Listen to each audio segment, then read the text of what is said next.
প্রতিটি নবী বলবেন নফসি নফসি, আল্লাহ তুমি আমারে বাঁচাও আমারে বাঁচাও। বিশ্বনবী মাথা তুলবেন, তুলে বলবেন রব্বি হাবলি উম্মতি, আল্লাহ তুমি আমার গুনাহগার উম্মতকে বাঁচাও।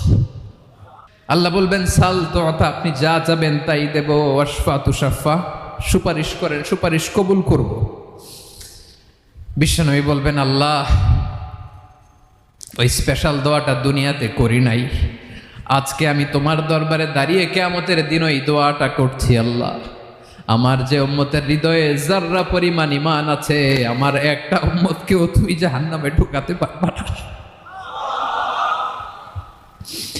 বিশ্বনবী পাগলের মতো একবার হাউজে কাউসারে যাবেন, একবার সিরাতে যাবেন, একবার পুলসিরাতের দিকে, একবার হাউজে কাউসারের দিকে পাগলের মতো দৌড়াতে থাকবেন। তার কোনো গুনাহগার উম্মত যাতে জাহান্নামে ঢুকে না যায়, সেদিন কেউ সুপারিশ করতে পারবে